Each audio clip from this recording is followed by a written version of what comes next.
یہ جو محرم کے حوالے سے دیکھو، اسلام میں مرثیہ، میت پہ چیخنا، چلانا، سینہ پیٹنا، اس کی اسلام میں اجازت بولتے کیوں نہیں؟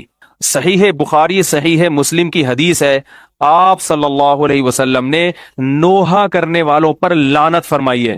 نوحہ کسے کہتے ہیں؟ ہائے چلے گئے، ہائے یہ ہو گیا، ہائے ہو گیا، ہائے، یہ اس کو کیا کہتے ہیں؟ نوحہ۔ اور اہل بیت پہ بھی نوحہ کرنا اسی طرح حرام ہے جیسے کسی عام شخص پر۔ حضرت جعفر طیار رضی اللہ تعالیٰ عنہ اہل بیت میں تھے یا نہیں تھے؟ یقیناً تھے۔ جب شہید ہوئے ہیں تو آپ کی 4 بیویاں بیک وقت بیوہ ہوئی ہیں۔ اہل بیت سے محبت میں یہ بھی ہے، جب آپ مریں تو کتنی بیویاں بیوہ ہونی چاہیے؟ 4۔ یہ اہل بیت کی محبت کا ایک یہ بھی انداز ہے، ان کی 4 شادیاں ہوتی تھیں اہل بیت کی، ٹھیک ہے نا؟ تو حضرت جعفر طیار جب شہید ہوئے تو کتنی بیویاں بیوہ ہوئی ہیں؟ 4۔ ان کے چیخنے کی، رونے کی آواز آئی، نبی صلی اللہ علیہ وسلم نے اتنی سخت وعید فرمائی۔ پہلے فرمایا کہ آرام سے، جب باز نہیں آئے تو فرمایا ان کے منہ پہ کیا پھینکو؟ خاک پھینکو جا کے۔ حالانکہ وہ جعفر طیار کیا تھے؟ نبی کے سگے چچا کے بیٹے، اہل بیت میں سے تھے، بڑے فضائل ہیں ان کے، اور جوان شہید ہوئے ہیں۔ تو یاد رکھو، ہم حضرت حسین اور حضرت حسن سے محبت اپنے ایمان کا جز سمجھتے ہیں، مگر ان سے محبت کا اظہار اس طریقے سے کریں گے جس طرح سے محمد صلی اللہ علیہ وسلم نے بتایا اور جس طرح اہل بیت کی سیرت ہے۔ سمجھ رہے ہیں بات کو کہ نہیں سمجھ رہے؟ تو محرم میں مرثیے لگانا، ہائے ہوئے، چیخنا چلانا، یہ ہمارا مذہب نہیں ہے، اس سے ایوائڈ کریں۔ رکشے والوں نے بھی وہ مرثیے لگائے ہوئے ہوتے ہیں، بس والوں نے بھی لگائے ہوئے ہوتے ہیں، ہر جگہ لگے ہوئے ہیں۔ بہت افسوس کی بات ہے، مسلمان کو اسے اجتناب کرنا چاہیے۔ رہا مسئلہ شیعہ حضرات کا، تو بھائی ان کا مسلک ہے، ان کو کرنے دیں، ان سے نہ الجھیں، بحث کسی سے کرنے کی ضرورت نہیں ہے۔ آپ نہ لگائیں رکشے میں، کوئی شیعہ ہے وہ لگا لے، بس ٹھیک ہے، وہ ان کا مذہب ہے۔ میں نے پچھلے سال بھی یہ بات کہی تھی کہ ان کو نہ چھیڑیں، تو کسی نے کہا مفتی صاحب اب تھوڑے سے ڈرپوک ہو گئے ہیں۔ مفتی صاحب کیا ہو گئے ہیں؟ یعنی ان کا مطلب تھا میں یہ کہوں کہ جو مرثیہ لگا رہا ہے جا کے اس کو گریبان سے پکڑو اور 2-3 مکے لگا کے بند کراؤ۔ تو یہ بہادری کی کیا ہے؟ وہ بہادری جو افورڈ کر سکو نا، وہ اچھی ہوتی ہے ٹھیک ہے نا؟ باتیں بہادری کی کرنا بہت آسان ہے، اور پریکٹیکلی جب کسی کام کو کیا جاتا ہے تو اس کو دیکھ کے فیصلہ کرنا بہت مشکل ہے۔ ملک ہمارا بدامنی کا متحمل بولو بھائی نہیں ہے۔ ماضی قریب میں دیکھو، شیعہ سنی لڑائیوں سے کسی کو فائدہ نہیں ہوا، دونوں طبقوں کو کیا ہوا ہے؟ نقصان ہوا ہے۔ کتنے علماء شہید ہو گئے، بڑے بڑے ہمارے بزرگان دین، حاصل کچھ بھی نہیں نکلا۔ ان کے لوگ بھی قتل، ہمارے بھی قتل، نتیجہ وہیں کا وہیں ہے۔ تو ڈنڈا چلانا یہ اتھارٹی کس کے پاس ہے؟ پولیس کے پاس ہے، فوج کے پاس ہے۔ پبلک کے پاس ڈنڈے کی اتھارٹی بولو نا بھائی نہیں ہے۔ ہم اپنا نظریہ اعتدال کے ساتھ بیان کر سکتے ہیں، کسی کو گن پوائنٹ پہ ہم چینج نہیں کر سکتے، لیکن میں یہ کہہ رہا ہوں کہ آپ اپنے بارے میں یہ فیصلہ کرو کہ ہم سنی ہیں یا شیعہ ہیں۔ شیعہ میں بھی جو سمجھدار قسم کے تھوڑے سے ہیں نا، وہ بھی اس چیز کو نہیں مانتے، یہ ماتم شاتم اور یہ وہ بھی نہیں مانتے۔ ایران میں نہیں ہوتا یہ، اس طرح کے روڈ پہ جلسے نہیں ہوتے ایران میں اس طرح کے ماتم کے۔ تو ہم اپنے مسلک کو تو ڈیفائن کریں گے نا بھائی، ہم اہل سنت۔ سوال پیدا ہوتا ہے اسلام میں تو فرقہ واریت نہیں ہے، تو یہ اہل سنت اور شیعہ کا کیا فرق آ گیا؟ بات یہ ہے کہ ہمارا یہ مسلک ہے، ہم قرآن و سنت کی وہ تشریح معتبر مانتے ہیں جس پہ صحابہ چلے، اور شیعہ حضرات صحابہ کو فالو نہیں کرتے۔ یہ بڑا اختلاف ہے ہمارا اور ان کا۔ اور صحابہ میں بھی ہم سب سے پہلے کس کو ترجیح دیتے ہیں؟ خلفائے راشدین کو۔ صحیح بخاری کی حدیث ہے، علیکم بسنتی و سنت الخلفاء الراشدین المہدیین، میری اور خلفائے راشدین کی سنت کو لازم پکڑو۔ ہم حضرت علی سے بھی محبت ایمان کا جز سمجھتے ہیں، ابو بکر، عمر، عثمان رضی اللہ عنہ سے بھی محبت کو ایمان کا حصہ سمجھتے ہیں، جبکہ شیعہ حضرات میں میجورٹی، سب کی بات نہیں کر رہا، میجورٹی صرف حضرت علی کو مانتی ہے، باقی صحابہ کو نہیں مانتی۔ حضرت ابو بکر، عمر، میجورٹی، سب کی بات نہیں کر رہا، بہت سے شیعہ مانتے بھی ہیں، یاد رکھو، سب کو ایک لاٹھی سے ہانکا مت کرو۔ تو باقی میں کبھی کبھار فیس بک پہ نا، میرے پیج پہ لوگ شیعہ کے جو ذاکرین ہیں ان کی اسپیچز شیئر کرتے ہیں، تو جب میں رات کو کبھی جیسے میرا دماغ چلنا شروع ہو گیا نا، تو پھر میں تھوڑی ادھر ادھر کی اسپیچز سنتا ہوں تاکہ میری سوچ دوسری طرف، تو وہ میں پھر جو بھی آ رہا ہے سن لیتا ہوں۔ کبھی کبھار جناب مولانا الیاس قادری صاحب کے بھی میں پروگرام دیکھتا ہوں کہ آج ان کا نیا کیا آیا ہے، یعنی سمجھ رہے ہیں نا، تو مختلف قسم کی چیزیں آئی ہوئی ہوتی ہیں، تو ایک اچھا سا محسوس سا ہوتا ہے، بس یار مزہ آیا، بس ٹھیک ہے نا۔ تو اسی طرح وہ شیعہ لوگوں کی بھی، تو وہ عجیب عجیب پتہ نہیں کیا ان کی تقریریں ہوتی ہیں، عجیب سے اسٹائل ہوتے ہیں۔ تو میں جو شیعہ حضرات میں جو سمجھدار لوگ ہیں ان سے کہتا ہوں، دیکھو کہ آپ کو اپنے مذہبی رہنماؤں میں کوئی سمجھدار آدمی ملے تو اس کو فالو کرو۔ یہ کیا کن لوگوں کی تقریریں آپ سن رہے ہو؟ فیس بک پہ جو شیئرنگ ہو رہی ہے، جذبات سے ہٹ کے کبھی ان کی اسپیچز میں غور کیا کرو، یہ کیا باتیں کر رہے ہیں؟ یہ تو فضول، نہ روایتوں کا کوئی سر نہ کوئی پیر، ایسے من گھڑت قصے، یہ تو بیٹھ کے بناتے چلے جاؤ، پھینکتے چلے جاؤ۔ وہ ہمارے استاذ تھے نا ایک، وہ جن نے مجھے کہا نا یہ ہائیڈروجن ڈائی آکسائڈ لکھ کے لاؤ، یہ لکھ کے لاؤ، وہ لکھ کے لاؤ، انہی استاذ کی بات کر رہا ہوں۔ اللہ تعالیٰ اگر وہ زندہ ہیں تو ان کو عمر میں برکت دے، اگر دنیا سے جا چکے ہیں اللہ ان کی مغفرت، تو پتہ نہیں کہاں چلے گئے وہ. تو ان میں ایک خوبی یہ تھی کہ وہ تعریفیں اپنی بہت کرتے تھے. اچھے استاد سے، ٹیچر بھی اچھے تھے، لیکن ان میں ایک بات تھی کہ تعریفیں بہت کرتے تھے. تو جب پہلے دن انہوں نے اپنی تعریف کی، ہم نے سنی کہ بھائی ماشاءاللہ بہت اچھے استاد ہیں. اگلے دن آئے، بہت تعریفیں کی. جب ایک ہفتہ ہو گیا، ہم نے کہا یہ تو کچھ زیادہ ہی ہو گیا، یہ تو ڈاکٹر عبدالقدیر خان کو بھی انہوں نے پیچھے چھوڑ دیا ہے. تو پھر طلبہ تو کسی کو نہیں چھوڑتے، اسکولوں کے جو اسٹوڈنٹ ہیں نا بڑے ہوشیار ہوتے ہیں. پھر ہم نے دیکھا کہ ایک دن استاذ آئے ہیں اور اپنی تقریر کر رہے ہیں، تو ایک طالب علم کو ہم نے دیکھا ڈیسک کے نیچے یوں یوں کر رہا ہے. اس کو دیکھا دیکھی دوسروں نے بھی ایسا شروع کر دیا. میں نے کہا یہ کیا ہو رہا ہے؟ انہوں نے کہا یہ چھوڑ رہے ہیں، ہم لپیٹ رہے ہیں. جیسے وہ پتنگ کا مانجا لپیٹا جاتا ہے نا، پتنگ کا مانجا ایسے لپیٹتے ہیں نا. کہا یہ لمبی لمبی کیا کر رہے ہیں استاذ محترم؟ چھوڑ رہے ہیں. اور ہم کیا کر رہے ہیں؟ کہہ رہے ہیں ہم ایک ہفتہ ان کی تعریفیں سن سن کے تھک گئے ہیں، اب ہم نے لپیٹنے کا کام کہ یار یہ سمجھ نہیں رہی. تو وہ جو ذاکرین کی اسپیچز جو فیس بک پہ شیئر ہو رہی ہیں، ہو سکتا ہے ان میں کوئی سمجھدار بھی ہوتے ہوں جو ہم تک نہیں پہنچتے، لیکن جو آج کل جو اسپیچز ذاکرین کی آ رہی ہیں ان کو دیکھ کے مجھے یہی خیال آتا ہے کہ یار یہ چھوڑ رہا ہے اور آپ نے کیا کرنا ہے؟ لپیٹنا ہے. تو وہ جو سامنے بیٹھے ہوئے ہیں پتہ نہیں کیا کر رہے ہیں بیٹھ کے یار، وہ ایک نعرے اور نہ سر نہ پیر. تو مجھے حیرانگی ہوتی ہے یار، ان میں بھی کچھ پڑھے لکھے لوگ ہوتے ہوں گے، ان کو اشکال نہیں ہوتا کہ یہ کیا کر رہے ہو. ہم ممبر پہ کوئی تھوڑی سی ٹیڑھی میڑھی بات کر دینا، فوراً فیس بک یوٹیوب پہ عجیب عجیب کمنٹس آتے ہیں. اور اچھی بات ہے اگر ہم غلط بات کریں تو کمنٹس آنے چاہیے تاکہ ہمیں بھی تو کوئی سیدھا کرنے والا ہو. لیکن یہ پوری تقریر غلط ہو رہی ہے مگر اس کو پہ کوئی ان کو تنبیہ کرنے والا نہیں ہوتا. تو اس لیے ہمارا جو دین ہے، یاد رکھو اسلام میں اتنی اٹریکشن ہے کہ اسلام کو دنیا میں پھیلانے کے لیے تبلیغ کی بھی ضرورت نہیں ہے. موسٹلی جو غیر مسلم مسلمان ہوتے ہیں بغیر تبلیغ کے ہوتے ہیں. اللہ نے خود اسلام کو اتنا اٹریکٹیو بنایا ہے. لیکن مجھے ایک بات بتاؤ، اگر کوئی غیر مسلم ہمارا یہ ماتم دیکھے اور ہمارے یہ مرثیے دیکھے، کیا وہ اسلام کی طرف مائل ہوگا؟ مائل ہوگا؟ وہ بولیں گے ان کو کیا ہو گیا، یہ کیسا مذہب ہے؟ کیا حضرت حسین کی یہ تعلیمات تھیں؟ کتنے بزرگان دین ایسے ہیں ان کی زندگیاں دیکھ کے لوگ اسلام قبول کیا، انہوں نے نمازیں دیکھ کے، ان کے لائف اسٹائل دیکھ کے، مسلمانوں کا کلچر دیکھ کے. لیکن محرم میں اور ربیع الاول میں یہ جو کلچر ہم جو دکھاتے ہیں، اسے دیکھ کے اللہ کی قسم کوئی غیر مسلم مسلمان نہیں ہوگا. وہ کہے گا یہ کیسا مذہب ہے، کیا سکھا رہے ہو تم؟ اسلام بہت ہی اٹریکٹیو مذہب ہے اگر اس کو اصلی حالت میں رکھا جائے. 35,000 امریکن فوجی سعودی عرب میں مسلمان ہوئے تھے جب یہ وار چلی ہے نا. تو ہمارے ایک استاد سے میں نے ان سے پوچھا کہ ان کی بڑی معلومات تھی. میں نے کہا یہ جو 35,000 امریکی فوجی مسلمان ہوئے ہیں سعودی عرب میں، یہ کس کی تبلیغ سے؟ انہوں نے کہا کسی کی بھی نہیں. ان کو اسلام کو اب پڑھنے کا موقع ملا ہے سعودی عرب آنے کے بعد، کیونکہ سعودی عرب آئے تو انہوں نے کچھ وہاں دیکھا سسٹم، تو ان کو اسلام کو جب انہوں نے خود پڑھا تو خود ان کو اتنا اچھا لگا، کیا ہو گئے. لیکن اگر وہ یہ پڑھیں گے یہ کالے کپڑے اور ماتم اور چھری اور چاقو اور دیگیں حلیم کی، یہ اسلام نہیں ہے میرے بھائی، یہ اسلام نہیں ہے. تو اس لیے پھر بھی میں کہتا ہوں جو کر رہا ہے ان کا مسلک ہے، ان کو کرنے دو. محبت سے اگر کسی کو سمجھا سکتے ہو تو سمجھا دو. خود اللہ کا واسطہ ان چیزوں میں نہ پڑو. ہمارے مذہب میں کوئی مہینہ منحوس نہیں ہے. اگر ہم کہتے ہیں اہل بیت پر ظلم ہوا اس مہینے میں، تو اہل بیت کی تاریخ اٹھا کے دیکھو گے تو کسی اہل بیت پر سفر میں ظلم ہوا، کسی پر ربیع الاول میں ظلم ہوا، کسی پر ربیع الثانی میں ہوا. پورے سال کسی نے کسی پہ ظلم اور کسی نے کسی عدل ہوتا رہے. کوئی ایک تاریخ بھی اسلامی تاریخ میں ایسی نہیں ہے جو بچی ہوئی ہو. تو کب تک مناتے رہو گے؟ کس کس کا دن منا؟ حضرت حسن کو جو زہر دیا گیا کیا یہ ظلم نہیں تھا؟ تو وہ دن بھی پھر نحوست کا منانا چاہیے. اور انبیاء کو شہید کیا گیا ہے بہت سارے دنوں میں، پیغمبروں کو شہید کیا گیا ہے. تو یہ ساری چیزیں غیر مسلموں سے آ رہی ہیں. ہمیں ان چیزوں سے کیا کرنا ہے؟ ربیع الاول میں بھی ہمیں شریفانہ طریقے سے زندگی گزارنی ہے. ایسا اب میں کہیں سے آ رہا تھا گاڑی تو دیکھا کہ وہ لبیک یا رسول اللہ کے نام پہ چند لوگ، سارے ایسے نہیں ہوتے. کسی بھی قوم کو میں سب نہیں، ہر جگہ کچھ اچھے لوگ ہوتے ہیں کچھ برے ہوتے ہیں. تو انہوں نے جناب راستہ روک لیا اور لبیک یا رسول اللہ کہہ کے ناچنے لگے. وہ جو گاڑیوں میں پھنسی ہیں برے طریقے سے، اس قدر کوفت ہوئی ہے ٹریفک بغیر اطلاع کے. جب ایسا کوئی ہوتا ہے تو ٹریفک کیا ہو گیا؟ پھنس گیا. ارے بھائی اتنی بڑی ٹینشن، اتنا بڑا عذاب کہاں سے نکلیں؟ میں اس وقت سوچ رہا تھا اس وقت کوئی بیمار ہوا، کوئی عورت پریگنینسی میں ہے، اس کو ہاسپٹل لے کے جا رہے ہیں، کسی کو ہارٹ کا اٹیک ہوا، اس کو وہ تو لبیک یا رسول اللہ کے نعروں میں. اور کوئی گورا آ کے دیکھ لے، وہ بولے ہمارے ہاں تو ٹریفک جام بھی ہوتا ہے تو ہم لائن سے نہیں ہٹتے، اور تمہارے ہاں نبی کے نام پہ جب چاہو روڈ بلاک کر کے کھڑے ہو جاؤ. تو اسلام تو میرے بھائی مینجمنٹ سکھاتا ہے. اسلام آپ کو برباد ہونا یا مینجمنٹ کی جو یعنی نظام کو خراب کرنا، انتظام کو خراب کرنا، یہ اسلام کی تعلیمات تھوڑی ہیں. ایک طرف محمد صلی اللہ علیہ وسلم کی تعلیم ہے کہ تہجد کے لیے اٹھو تو اتنا آرام سے کہ بیوی کی آنکھ نہ کھلے، اتنا اہتمام کہ کسی کی نیند خراب نہ ہو. اور دوسری طرف آپ بھونپو لے کے پورے گھروں میں چڑھے ہوئے ہیں اور روڈ بلاک کیے ہوئے. آپ نے احتجاج اگر روڈ بلاک کر کے کرنا ہے تو اس کے پہلے انتظام ہونا چاہیے. بھائی یہ آلٹرنیٹ راستہ ہے، گاڑیوں کے نکلنے کا, یہاں سے یہاں تک فلاں دن کنٹینر لا کے رکھا جائے گا, ٹھیک ہے نا, اس کنٹینر میں اتنے لوگ ہوں گے اور وہ اس طرح سے اتنا بڑا جلسہ ہوگا, اور پھر اس کا متبادل ایک دم لا کے لبیک یا رسول اللہ کے نام پہ سب کھڑے ہو گئے اور ایک دم ایسی کی تیسی ہو.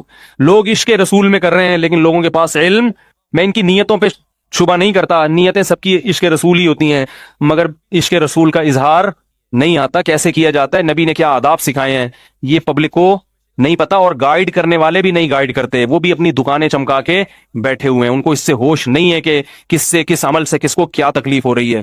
آپ صلی اللہ علیہ وسلم نے ایذائے مسلم کے مسلمان کو آپ کے کسی عمل سے تکلیف نہ ہو اس کا بے انتہا خیال کے بھی. تھائی لینڈ میں ایک جگہ مسجد ہے, وہ اذان دے رہے ہیں تو اتنی دور دور تک اذان کی آواز جا رہی ہے, میں نے ان لوگوں سے کہا, میں نے کہا بھائی اتنی زور سے اذان دینے کی ضرورت, بولو بھائی, نہیں ہے. تمہیں اگر مذہبی آزادی دے دی اس حکومت نے تو اتنا نہیں کہ آدھے ملک کو اپنی اذانیں سنانا شروع کر دو, اپنے محلے تک اذان کی آواز کو کیا رکھو. آزادی کا ناجائز فائدہ اٹھاتا ہے مسلمان. آپ کو ایک کافر ملک نے آزادی دے دی اذان دینے کی, تو تمیز سے اذان دے دو جتنا نارمل ہوتی ہے. جگہ جگہ جا کے نا مائک لگائے ہوئے ہیں روڈوں پہ بھی, ارے ان غیر مسلموں کو کیوں سنا رہے ہو اپنی اذان بھائی. پھر یقین کیا نکلے گا, وہ کمپلین کریں گے یار ہمارے آرام میں خلل ہو رہا ہے, اور مذہبی منافرت پھیلے گی.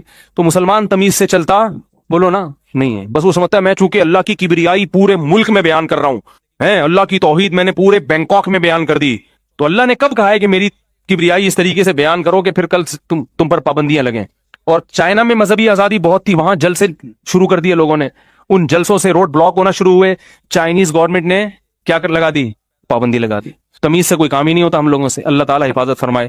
وتعاونوا علی البر والتقوی, اللہ کہتے ہیں نیکی کے کاموں میں ایک دوسرے کا تعاون کرو. یہ نہیں کہا کہ نیک لوگوں کا تعاون کرو, نا نا نا نا نا, علی البر وتعاونوا البارین والمتقین نہیں کہا, متقی لوگوں کے ساتھ تعاون کرو, نیک لوگوں کے ساتھ تعاون کرو, یہ نہیں کہا. تعاونوا علی البر, نیکی میں لوگوں کے ساتھ تعاون کرو. برا آدمی کام اچھا کر رہا ہے تعاون کرو, اچھا آدمی کام برا کر رہا ہے تعاون مت کرو. تو عمل کو ہم نے دیکھنا ہے, میں سمجھا پا رہا ہوں اپنی بات, عمل کو دیکھنا ہے. جیسا بھی یہ کام اچھا کر رہا ہے بہت اچھا بھائی, بہت خاندانی, ویری گڈ. چائے کے خلاف تقریر کر رہا ہے, کام بات اچھی کر رہا ہے, چائے پی رہا ہے, کام اچھا نہیں کر رہا. تو اب یہ نہیں کہ دیکھو چائے کے خلاف تقریر کر میں خود چائے پی رہا ہے, آئندہ میں اس کی تقریر پہ پابندی لگاؤں گا. آپ بولو چائے پی رہا ہے لیکن کم از کم ہمیں پلا تو نہیں رہا نا. ایک آدمی سٹا لگا رہا ہے, چرس پی رہا ہے, بیٹے کو منع کر رہا ہے بیٹا یہ اچھی چیز نہیں ہے, لوگوں کو منع کر رہا ہے میں بھگتا ہوا ہوں اچھی چیز نہیں ہے, تو آپ اپریشیٹ کرو گے نا, بولو گے بندہ خاندانی ہے, خود برائی کر رہا ہے لیکن وہ یہ نہیں چاہتا کہ, وہ چاہتا ہے خیر پھیلے.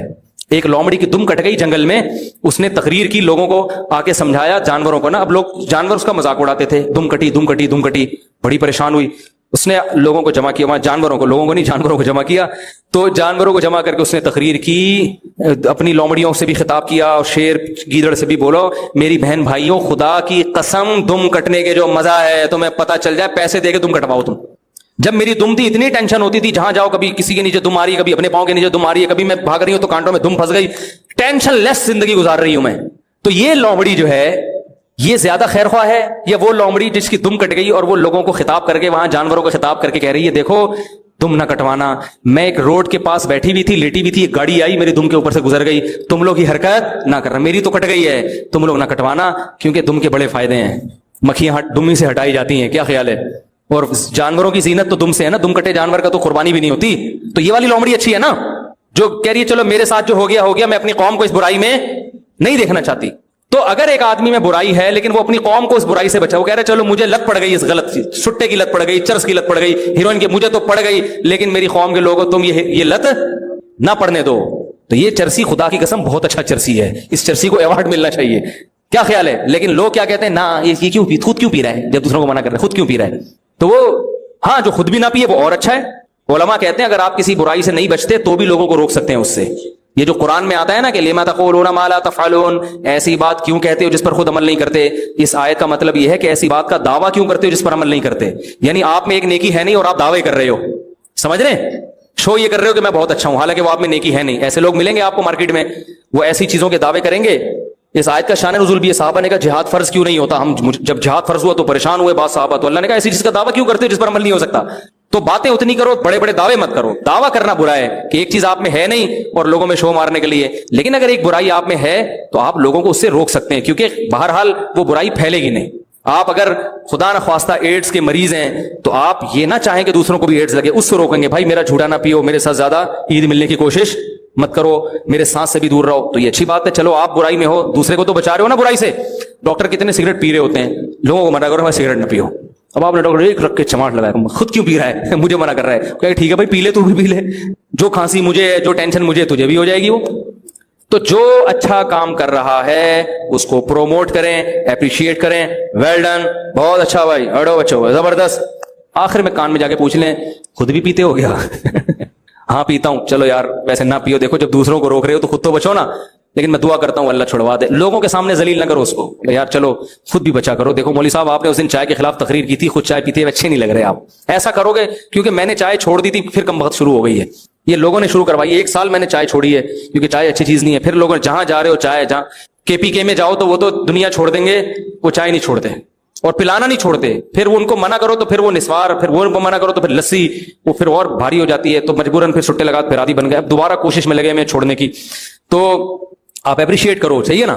تو جو سگریٹ پی رہا ہے لوگوں کو منع کر رہا ہے, بولو نہ پیو یار, تم بھی پی رہے ہو, دوسروں کو منع کر رہے ہو, لوگ بچیں گے نہیں اس سے. تو لیکن ذلیل نہ کرو اس کو, اچھا کام جو کر رہا ہے کرنے دو. کشمیر تو حکومت کا بھی یہی جو اصل بیان لے کے چلا تھا, حکومت بھی جو اچھے کام کر رہی ہے اس کو تمیز سے کرنے دو, ٹھیک ہے نا, کیڑے نہ نکالو اس میں. کشمیر میں مسلمانوں کے ساتھ زیادتی پر ہم نماز میں قنوت نازلہ پڑھ سکتے ہیں, بالکل پڑھنی چاہیے. مودی کا نام لے کے اس کم وقت کے لیے بد دعا کریں نمازوں میں. نئے سال 1441 کو سیلیبریٹ کر سکتے ہیں, کیونکہ سیلیبریٹ نہیں کریں بھائی, کشمیر بھائیوں کے لیے دعا کرنی چاہیے. کیوں نہیں کرنی چاہیے بھائی؟ کچھ لوگوں کا کہنا ہے کہ امام کو معاوضہ لینا جائز نہیں ہے, کیونکہ حضور صلی اللہ علیہ وسلم نماز پڑھانے کا معاوضہ نہیں لیتے تھے. امام کو چاہیے کہ نماز کے علاوہ کام کرے. یہ بڑی ڈیٹیل میں ایک بیان ریکارڈ کروا چکا ہوں, دوبارہ ریکارڈ کرواؤں گا. اس پر پوری امت کا اجماع ہے کہ امام کے لیے تنخواہ لینا جائز ہے. نبی صلی اللہ علیہ وسلم کے دور میں لوگوں میں دین کا اتنا غلبہ تھا, ایک تو سارے نیک. اب تو آپ کو نماز پڑھانے کی صلاحیت والے کم لوگ ملیں گے, پہلے تو جو بھی آگے ہو جاتا تھا, اب تھوڑی ایسا ہو سکتا ہے کسی کو بھی آگے کر دو. کل ایک مسجد میں نماز پڑھی, اتنی خوبصورت مسجد, کروڑوں روپے اس پہ خرچ ہوئے ہیں. امام کی تلاوت سنی تو ہم نے کہا یار یعنی ذرا بھی تجوید نہیں ہے, ذرا بھی. میں نے کہا مسجد پہ اتنا پیسہ خرچ کر دیا, تو امام کم از کم ایسا تو لاتے ہیں نا جس کو پڑھنا تو جانتا ہو. تو اب ظاہر ہے جو باصلاحیت آدمی جب آپ رکھیں گے تو 5 ٹائم نمازوں کے لیے اس کو اپنے آپ کو فارغ کرنا پڑے گا.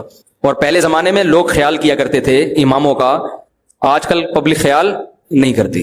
عید بقرعید پہ بھی میں نے دیکھا ہے اب لوگ امام کے گھر میں ہدیہ نہیں بھیجتے. ہمارے بچپن میں تو عید کے میں کیا آپ بھیجنا شروع کرتے ہیں. ایک مثال دے رہا ہوں کہ پہلے زمانے میں ہم دیکھتے تھے اپنے بچپن میں عید کے, بھائی امام تو سب کا ہے نا, تو عید کے دن لوگ کوئی کھیر بنا کے لا رہا ہے کوئی, تو بھائی امام صاحب.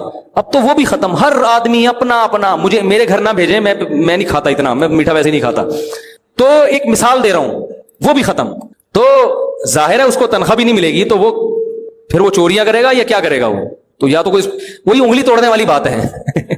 آلٹرنیٹ کچھ نہیں بتا رہے, انگلی توڑ رہے ہیں کہ اس کو تنخواہ نہ لو, تو انگلی مت توڑیں. فرینڈز کرکٹ کلب نام ہے, اس کو وہی رہنے دیں. بیوی کے پاس سونا ہو تو کیا شوہر کی زکات دیا کر سکتا ہے اس کی اجازت سے, اور شوہر کے پیسے کس کو بنا بغیر دے سکتے ہیں؟ شوہر کے پیسے کسی کو بھی اس کی اجازت کے بغیر نہیں دے سکتے. آج کل خواتین شوہر کی پینٹوں سے پیسے نکال دیتی ہیں. ایک خاتون کو میں نے منع کیا, نہیں, وہ کہہ رہی ہمارے لیے تو کما رہا ہے, یہ ہمارے ہی تو ہیں, یہ تو ہمارا حق ہے, یہ جائز نہیں ہے. عورت شوہر کے مال کی, جیسے اس کی پینٹ کی محافظ ہے نا, استری کر کے رکھا ہوا ہے, کوئی چوری نہ کرے, تو پینٹ کے اندر جو ہے اس سے زیادہ حفاظت کرو. یہ چوری ہے, یہ غلط ہے, ناجائز ہے. ہاں وہ ایسا کنجوس شوہر ہے کہ آپ کا ضروری نان نفقہ بھی نہیں دیتا, کھانے کو ہی نہیں دے رہا, پھر چوری کر سکتی ہیں. کم وقت دے ہی نہیں رہا, بیٹھے ہوئے صبح ناشتے میں بھوکے. ایسے کنجوس آدمی کی پینٹ سے خاتون پراٹھے کے پیسے نکالیں, انڈا پراٹھا مکھن جو متبادل ناشتہ ہے وہ نکال کے باقی پیسے واپس پینٹ میں ڈال دیے. اور اگر آپ کا خیال ہے کہ 1 مہینے تک ناشتہ نہیں دے گا تو 1 مہینے کے رکھیں, اگر 1 سال تک نہیں دے گا تو 1 سال تک پھر اسی سے ناشتہ کریں, آپ کے لیے حلال ہے انشاءاللہ. جائز ہے, ظاہر ہے, وہ تو شوہر کی ذمہ داری ہے نا ناشتہ کرانا. کم وقت ناشتہ بھی نہیں کرا رہا تو پھر تو اپنا حق تو لے سکتے ہیں نا. اب خواتین ایسا نہ ہو پینٹ کی بیڑا غرق کر دیں شوہروں کی. اکثر شوہر تو اتنا تو خرچہ کرتے ہی ہیں بھائی, کوئی یہ بھی نہ کر رہا ہو تو پھر لے سکتے ہیں, یہ حدیث سے ثابت. ویسے تو شہرت حرام ہے, پر اگر شرط حرام ہے, دوستوں میں جس سے محبت بڑھتی ہو, نہیں, شرط لگانا حرام ہے, چاہے محبت بڑھے یا نفرت. بندہ کو جو والد حضرات اپنے لڑکوں کے ساتھ اپنے کاروبار میں لگاتے تھے, ان کو ان کا حق نہیں دیتے. اب بچے اپنی شرم کی وجہ سے ان کا حق نہیں ہوتا. بھائی یہ مسئلہ میں بعد میں ریکارڈ کرواؤں گا, پہلے بھی کئی دفعہ ریکارڈ کروا چکا ہوں. اپنی یہ کیا لکھا ہوا ہے, تصاویر بنانے کا کیا حکم ہے؟ میٹڈ تصاویر, ڈیجیٹل تصویر کا تو اختلاف ہے, بہت سے علماء اس کو تصویر نہیں کہتے. پرنٹ تصویر وہ جائز نہیں ہے. جو طلبہ بالغ ہو چکے ہیں شادی کرنا چاہتے ہیں, جبکہ ان کے ساز اور والدین کہتے ہیں کہ پہلے اپنی پڑھائی مکمل کر لو. شادی سے کسی کا باپ نہیں آپ کو روک سکتا, بشرطے کہ اپنے خرچے پر کر رہے ہو. صحیح ہے نا, آپ کے باپ کو شادی سے روکنے کا رائٹ بولو بھائی نہیں, کیونکہ یہ باڈی کی ریکوائرمنٹ ہے, یہ آپ کا بیسک بنیادی انسانی حقوق میں سے ہے کہ نہ آپ کو کوئی کھانے سے روک سکتا ہے, نہ آپ کو کوئی شادی سے روک سکتا ہے, نہ لڑکی کو نہ لڑکے کو. کسی کے آج تک کوئی ایسا باپ پیدا اللہ نے نہیں کیا. جو ہو رہے ہیں وہ پیدا تو ہوئے ہیں, لیکن وہ ویسا بن نہیں رہے جیسا اللہ نے پیدا کیا تھا ان کو. سمجھ رہے ہو نا؟ تو باپ کو چاہیے اپنے حقوق کا اپنے دائرہ کار متعین کریں، میں بیٹے پر کہاں تک آرڈر چلا سکتا ہوں، کہاں تک نہیں۔ 6 سالہ محمد ابو بکر ابن نعمان بہت بیمار ہیں، دل سے دعا اللہ شفا عطا فرمائے۔ سیوریج کے حوالے سے اہلیان علاقہ نمازی حضرات سب نماز کے بعد باہر جمع ہو جائیں، آئیں، یہ تو پہلے اعلان کرتے۔